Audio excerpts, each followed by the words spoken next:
قال النبي صلى الله عليه وسلم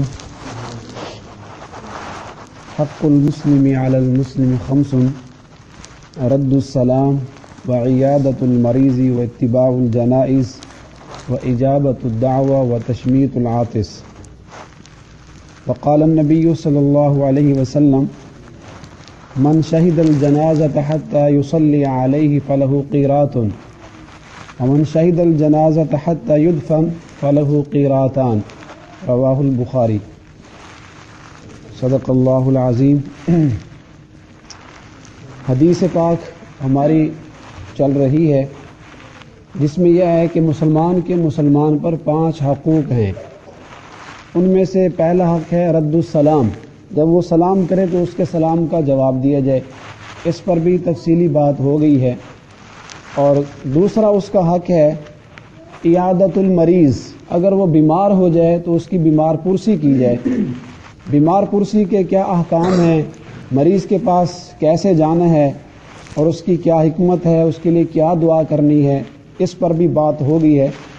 اس حدیث میں جو تیسرا مسلمان کا حق بیان کیا گیا ہے اتباع الجنائز، کہ اگر وہ دنیا سے چلا جائے تو اس کے جنازے کے پیچھے چلا جائے، اس کا جنازہ پڑھا جائے. آج اس پر گفتگو ہوگی کہ جنازے پڑھنے کی کیا فضیلت ہے، جنازے میں جانے سے کیا ثواب ملتا ہے، اور انسان کو اور اس میت کو کیا فائدہ ہے اور اس کے کیا مسائل اور احکام ہیں. اس پر انشاءاللہ بھی بات ہو رہی ہے. تو یہ مسلمان کا ہمارے ذمہ حق ہے کہ جب وہ دنیا سے چلا جائے، اس کا دانا پانی یہاں سے ختم ہو جائے، وہ جا رہا ہو، تو اتباع الجنائز، مسلمان اس کا جنازہ پڑھیں، اس کے لیے دعائے مغفرت کریں اور اس کو آخرت کی منزل تک پہنچا کریں، قبر تک اس کو چھوڑ کریں. ویسے اتباع کا معنی ہوتا ہے پیچھے چلنا، اتباع الجنائز کا معنی ہوتا ہے جنازے کے پیچھے جانا. اس کی مثال ایسی ہی ہے جیسے کہ کسی دور دراز سے ہمارا کوئی مہمان ہمارے پاس آئے اور اس کو ہمارے علاقے کی گاڑیوں کا اور راستوں کا پتہ نہ ہو، اور ہم اس کو کھانا سانا کھلا کے گھر سے باہر ہی کھڑے ہو کے رخصت کر دے، ٹھیک ہے بھی اب آپ جائیں. اب وہ بیچارہ کتنا پریشان ہوگا، اس کو پتہ نہیں ہے میں نے کہاں جانا ہے، کس گاڑی پہ بیٹھنا ہے. کراچی سے ایک مسافر آئے ہوئے ہیں یا ملتان میں، اب اس کو تو گاڑیوں کا پتہ نہیں ہے بھی کس گاڑی پہ میں نے بیٹھنا ہے، کیسے جانا ہے. تو صحیح اس کا ادب یہ ہے کہ ہم اس کو جا کر اس کی جو گاڑی ہے جس پر اس نے بیٹھ کر جانا ہے اس پر بیٹھ کر اس کو رخصت کر کے وہیں سے چھوڑ کر آئیں.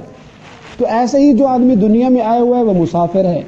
جب وہ یہاں سے جا رہا ہے تو ہم مسلمانوں کا حق بنتا ہے کہ اس کا ہم جنازہ پڑھیں اور اس کو جو آخرت کی گاڑی ہے یعنی قبر تک اس کو پہنچا کر آئیں اور اس کو دفن کر کے آئیں. اور اس جنازے کے پیچھے چلنا اور جنازہ پڑھنا، حدیث میں اس کی بہت بڑی فضیلت سنائی گئی ہے. بخاری شریف کی ابھی جو ایک روایت میں نے پڑھی ہے، من شہد الجنازہ حتی یصلی علیہ فلہ قیراط. آپ علیہ السلام نے فرمایا جو کسی آدمی کے جنازے میں شریک ہوا حتی یصلی علیہ، یہاں تک کہ نماز جنازہ پڑھ لیا، تو اس کو 1 قیراط ملے گا. ومن شہد الجنازہ حتی یدفن، اور جو جنازے میں شریک ہوا دفن کے وقت تک فلہ قیراطان، اس کو 2 قیراط ملیں گے. صحابہ کرام نے پوچھا یا رسول اللہ مل قیراطان، یہ 2 قیراط کیا ہے؟ آپ نے فرمایا مثل الجبلین العظیمین، کہ 2 بہت بڑے پہاڑوں کے برابر اس کو ثواب ملے گا. وفی روایت مثل احد، پر ایک روایت میں ہے کہ 1 قیراط وہ احد پہاڑ کے برابر ہے. جو آدمی صرف جنازہ پڑھ کے واپس آ جائے اس کو احد پہاڑ کے برابر ثواب ملے گا. اور جس نے جنازہ بھی پڑھا اور جنازے کے پیچھے بھی چلا، قبرستان تک بھی گیا اور اس کے دفن کے وقت تک حاضر رہا، اس کو 2 قیراط یعنی 2 احد پہاڑ کے برابر ثواب ملے گا.